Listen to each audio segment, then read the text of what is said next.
gentlemen in here, AJ. Thank you for joining me out here.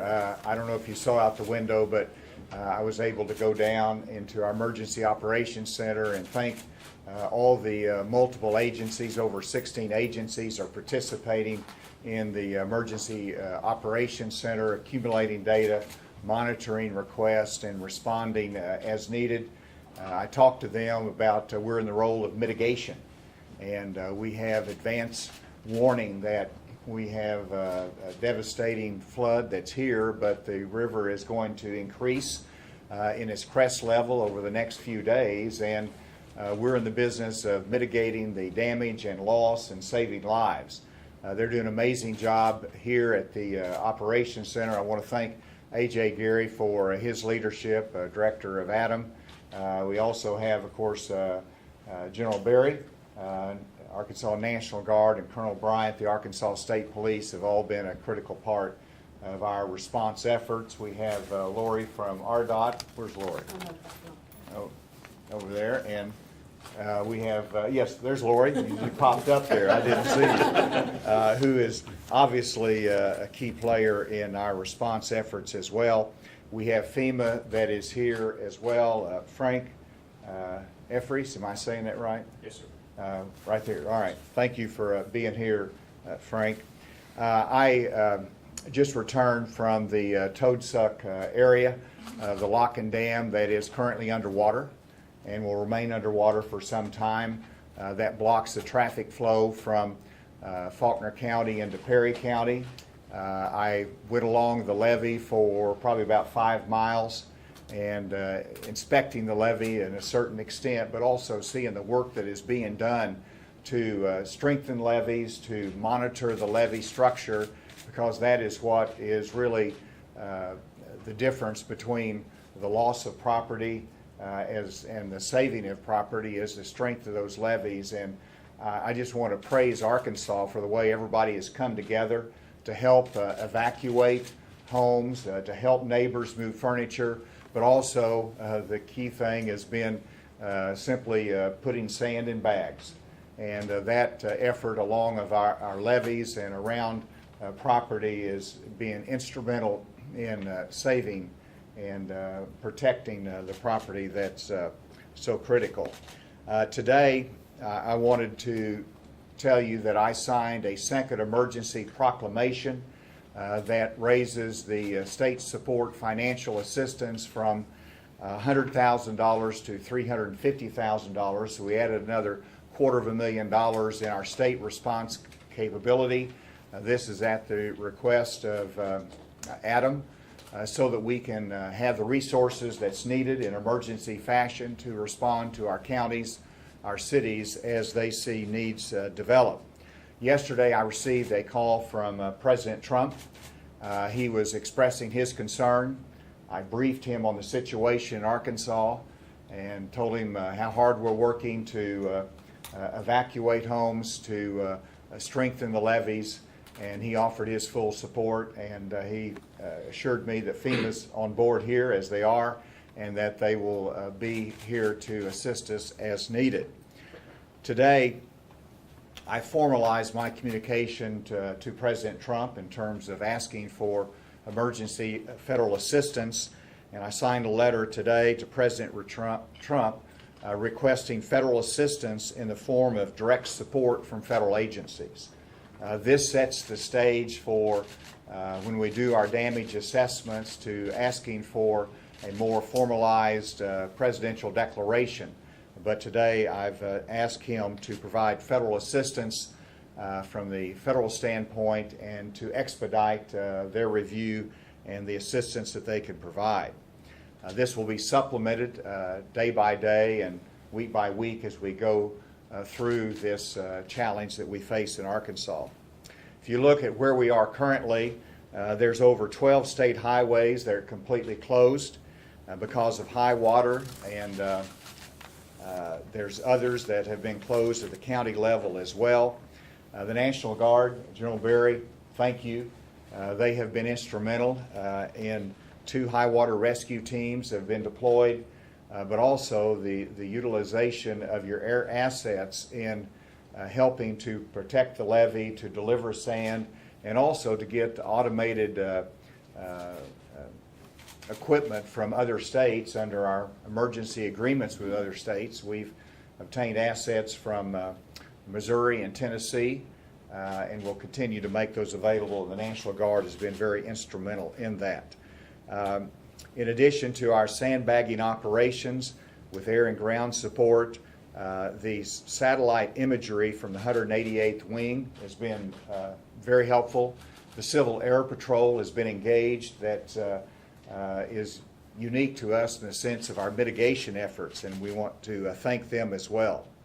Tomorrow, I'll be conducting an aerial assessment of the flooded areas along the river, both to assess our mitigation work, but also to start doing preliminary assessments and view of the damage that we will see along the river. I am anxious to be in Fort Smith, where I spent 19 years. I've been in regular communication, but I'll be there tomorrow because while this is a concern, a high risk for all of Arkansas along the Arkansas River, the first and most immediate impact is in the Fort Smith and Van Buren area, and they are working very hard to evacuate. They're working very hard to preserve property and to mitigate against the damage that we know is coming. Tomorrow I'll be conducting that aerial assessment. I'll be joined by members of our federal delegation, and that is important as we prepare for a more formal request for a presidential disaster declaration if the assessments are what and the damage is what we expect them to be. I'll make a couple observations that this is a flood of historic magnitude. It surpasses all Arkansas River flooding in our recorded history. That should be enough to get everybody's attention. And it was expressed to me by one of my team members today as we looked at the Arkansas River. It's a beautiful sight until it comes to get you. And that's really a pretty good warning about the seriousness of what we face as a state. The levee system that was built by the Army Corps of Engineers was not built for the level of flooding that we expect under the modeling that we've seen. And so there is a lot of unknowns in what we face as a state. The levee system is strained to the limit, and while it is holding in most areas, there are breaches and overflows that we're watching very carefully. I want to encourage everyone in the public. The public, first of all, needs to heed the admonishment of the emergency managers, the police, and law enforcement. If they say there's a need to evacuate, you need to evacuate. Don't be stubborn. Say this is something that's needed, and evacuate whenever the request is there. We've had over 400 homes evacuated since we started this. This is a voluntary evacuation, and most people have been very cooperative and understand the need and listen to law enforcement. Secondly, don't go around barriers. There's a reason for those barriers, and don't go around the barriers. Listen to law enforcement. Don't try to get close to the water's edge. It is dangerous. Stay away from the river. And then I would encourage everyone to pay attention to developments. We don't know everything today. We will know more tomorrow. We'll know more the next day as the river continues to crest down toward Little Rock. And so we will have to monitor it. And so we don't know what all the flooded areas will be, what population centers will be at risk, what farmland will be at risk. We know more each day as we get more information. And finally, adjust your prayer list that we want good weather come ahead. If rain is on your prayer list, you can take rain off for a while. And that is important, that we as a state support our neighbors, we engage in prayer, and recognize that we are looking at nature and its power, and it can be very devastating. And so we have to take this very seriously. And so with that, I'd like to ask Director Gary to make comments, followed by General Barrett. Thank you, Governor. I really want to take just a few minutes and express our appreciation and how amazed I am at all the cooperation with all the counties throughout the state. We started coordination calls last week where all of the counties joined in, also our state agencies, so that we could work through and discuss what future needs would be and what they were needing at that time. So again, we started those last week to help prepare for this event. We have got all of our emergency support function leads are in the inside the EOC. I've also been told that this is the first time ever that we have had all of our emergency support function leads inside the EOC. I think that says a lot. One, it says how well all of our agencies coordinate and work together in this state. And two, it really shows the magnitude of this event that we're dealing with. As the governor said, this is a record-setting event. It will continue for a while. We plan on having the Emergency Operations Center activated, fully activated for the next 2 weeks anyway. So that's going to be a long event. We have a lot of our levees that are going to be under extreme pressure for a long period of time. And as the governor stated, there's a lot of unknowns. We don't know if those levees will hold. And we really want to stress that people in those communities communicate with their local emergency management in their county, pay attention to what's going on, and if they're anywhere near the river, they need to get away from it. And I want to also express my appreciation to the Adams staff, to the state agencies. Again, they've been here for the last 4 days. Many of them canceled their holiday weekend events to be down here, and we're very much appreciative of that. Also want to thank the governor. Everything that we have asked for, he has promptly approved, and that's been very helpful to allow us to get those resources out to the counties as needed. So we'll continue to have those calls and coordination. Also, again, want to thank our FEMA, our federal agencies that are here. FEMA, the Corps of Engineers is here. National Weather Service has been instrumental through all of this preparation for the event. Thank you. Excuse me, Governor. Well, I stand here before you today to tell you how proud I am of the Arkansas National Guard and our soldiers and airmen that are providing for the safety and security of the citizens of this great state. But equally, I'm proud of the citizens of Arkansas and the neighbors helping neighbors, because the National Guard can't do everything. There's a lot of hard work out there, and the worst is yet to come, I'm afraid. But we'll continue to monitor the situation, working with Director Gary and the staff. And again, I echo A.J. Gary's comments about the support that I get as the leader of the National Guard in the state of Arkansas from the governor's office and his staff. We could not do what we're doing in providing for the safety and security of our citizens if it wasn't for the tremendous support that we get from all the agencies, to include FEMA, A.J. Gary and the Arkansas Department of Emergency Management, our local law enforcement agencies. And I will tell you, to piggyback on what the governor says about following local policies that the law enforcement officials have put out there, we've already lost one citizen because of not abiding by barrier rules, and we don't want to see any more of that. It's in the best interest of our individuals and their families. So again, I appreciate the governor's support, and Director Gary, thank you for everything that you're doing for us. Thank you. Excuse me. All right. Thank you. I'm Bill Bryant with the Arkansas State Police. I just want to echo some of the remarks. We're very fortunate to have a great team here with A.J. Gary and General Berry and our boss, Governor Hutchinson. Phone's always available. Talk to him, get input. But yesterday I spent a lot of time coordinating with our sheriff's departments and police departments around the state there, especially on the river, and met with some county judges and with some mayors, and it's just a great team effort. State police has offered all their assets to assist local law enforcement, whether it be answering calls, hauling prisoners, or traffic control points, whatever we can do to help law enforcement. But I was out in Fort Smith yesterday. If you haven't been there, I urge you to go. It'll take your breath away.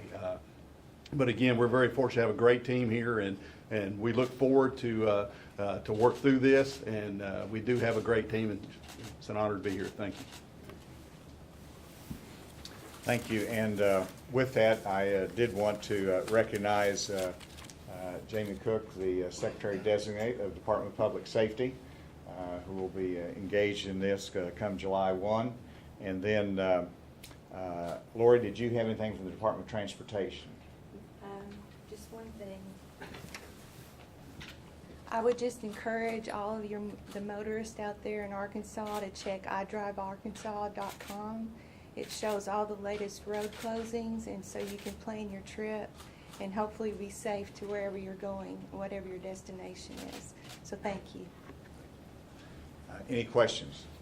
Governor, any concern, again, obviously there's a lot of unknowns, but there have been levees that are already topped. I mean, this is historic flooding. Thoughts toward the future of how to mitigate this, and, you know, Yes. Whenever I'm asked about what type of federal assistance is needed, obviously there's going to be individual homes and businesses that are impacted. That's something that I hope that there can be some federal assistance to, which is limited for individual homeowners and businesses. But that's one aspect of recovery. The other aspect is mitigation, and that's where we need federal investment. Whenever you look at a Corps of Engineers project that, thank goodness for the levees, but does the Corps need to evaluate, in light of this flood and the management of the river, whether the levees need to be strengthened, at what points, and do they need to be elevated? And so I think there's a lot to learn over time, and mitigation for the future and future flood events will be an important part of it. I'll just mention that after we had the 2016 in Perry County, we did invest money in rebuilding and strengthening a levee. And I just came from visiting with the Perry County judge, and he says that levee's working perfectly. Perfectly under the circumstances, I should say. So that investment does make a difference. And so that's something that we will look at long term. For the immediate purpose, the levees look good by and large, but you worry about the length that water will be pressing against them, and whether that will diminish. While they might look good now, what will that look like a week from now? Do you have any idea on how much federal aid you're going to be requesting? No, not at this time. The request that we have right now is for emergency federal assistance, which comes from the federal agencies. Obviously FEMA is here, but there's other agencies that can offer support to us. And as the need arises, we want to be able to call those federal agencies based upon this presidential request and future declaration that they will be able to provide that immediate assistance. Secondly, whenever you look at what kind of assistance is available for a flood like this, we will just be beginning the damage assessment. We have a head start because of the work of the Civil Air Patrol and their modeling, but that's going to take some time to get those estimates in and to formalize that request. So you mentioned you're going around with the delegation tomorrow. You going with everybody? No, not everybody can make it. It'll be, I know that Senator Bozeman, I understand, will be there, Congressman French Hill, Congressman Womack, and Congressman Westerman, I believe, are all part of various parts of that tour. Governor, we know that the river in Fort Smith has crest already today, and I know you mentioned you're heading there tomorrow. What are your concerns about being there, being in a place that's flooded that you spent so much time in? Well, whenever you look at what I saw today, you're looking at already 100 homes being evacuated. And then you're looking at the river rising 2 or 3 feet more over the coming days. And you're trying to visualize, will this be over the levee? And in some places it's already invaded the homes and required the evacuations. And then you're trying to anticipate where that backwater is going to go. And it was surprising to me, rivers and bayous and creeks that flow into the Arkansas River are now flowing the opposite direction. And so where is that water going to go? If it's not going to go in the river, it's backing up and it's flooding inland. And so that is the unknown.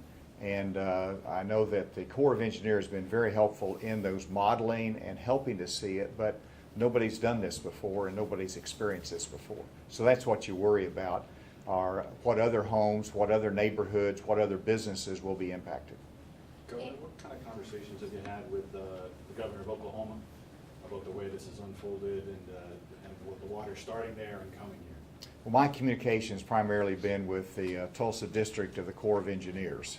And so we're trying to understand, first of all, I was asking a lot of questions as to why is this happening. And of course, it was explained to me the containment areas in Oklahoma are at overcapacity. They had no choice but to release it. There's only one place for that to go, and that is down the Arkansas River. I expect to have more conversations with Oklahoma as time goes on, the governor particularly, but we've also have a mutual assistance agreement with Oklahoma, and we have looked at ways that we can resource and support each other. How long do you anticipate the National Guard being deployed, especially in Fort Smith with the crest already being reached? I actually expect the deployments to continue. They'll just be in different ways. We initially started with rescue teams that are deployed, 2 of the teams. I expect that over time the requests will come in for different types of deployment. And so that's something we'll monitor. General Berry, did you want to comment on that? Yes, sir, if I may. And the National Guard, the soldiers and airmen, as the water progresses down the Arkansas River, we anticipate that those soldiers and airmen are progress with the water to help the citizens of those respective communities. But like the governor says, this water is going to be around for a long time. It may potentially be here for a couple of weeks. So then we start getting into the recovery phase of this flood. So I'm sure some of the soldiers and airmen be needed in that respect based on whatever Director Gary decides to do and funnels that up to the governor, and we'll be able to respond. How many people in total from National Guard are being deployed? Rough numbers, because it changes every day. We have some aviation crews like that'll come on tomorrow to start laying sandbags in Crawford County on some levees, and again in Perry County. We have our two high water rescue teams that accounts for about 26 of those.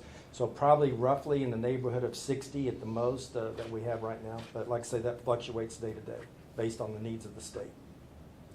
And Mr. Gary, you said Yes. that this was, maybe I misunderstood, you said something about the emergency lead folks. This was the first time you had all the people in the building or in your emergency operations centers. How many Right. people are you talking about? Well, we have 16 emergency support functions, and what that basically is we have state agency leads that will help coordinate stuff. Like example, the National Guard, they're one of the ESFs, so they're in there with us. The state police is the lead over public safety.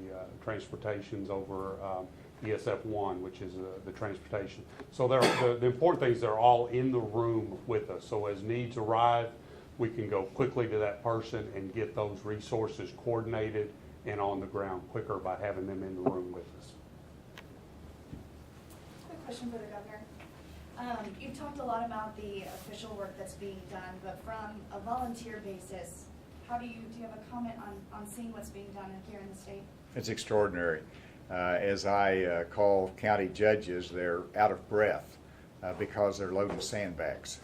I call a friend because I know their house is in an area that is expected to be flooded, and they've been out helping neighbors move furniture and to evacuate the houses. So it's extraordinary the spirit of Arkansans and how they come together and they set aside the other routines of life to help their neighbors, to help their friends, help the community. Whether it's moving furniture or filling sandbags, there's a great spirit and willingness to help. And the question about the National Guard, whenever the National Guard is not having to fill sandbags. We have neighbors filling sandbags, and we do have some prisoners that are doing it as well, but it's the neighbors that are taking on that load.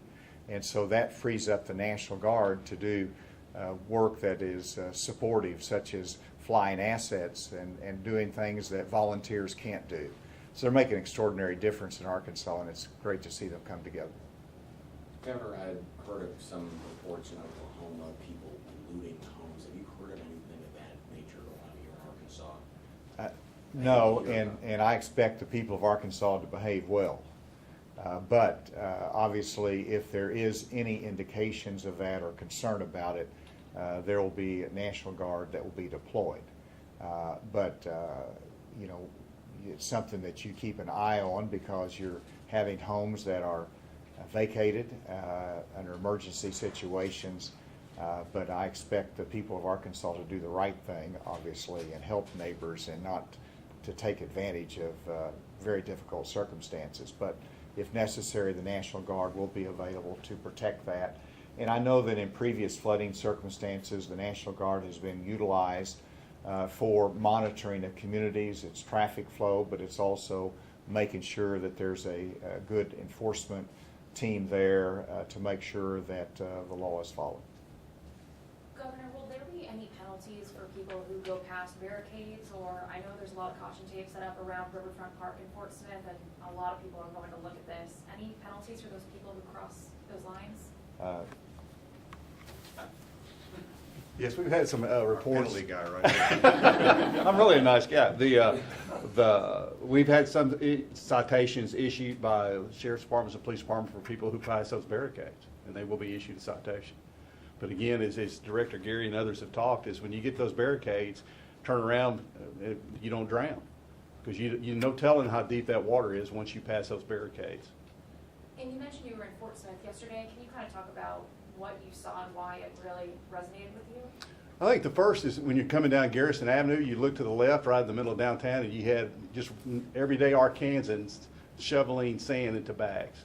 You had all types of diversity, white, black, Hispanic, male, female, young and old, and they're out there with shovels putting sand in sandbags to help their fellow Arkansans. That struck me first, and then when you get to the Garrison Street Bridge and look, and you look down the Arkansas River, and you've got the Fort Smith Center there. A light pole is 20 foot tall, and only like 2 foot is sticking out. So it's definitely there. In Dardanelle, again, we were in Dardanelle yesterday and looked at a basketball court, and the only thing you could see was the top of the backboard. So those kind of things you're not used to seeing in Arkansas. But again, the everyday Arkansan, they're helping each other, and that's just great to see.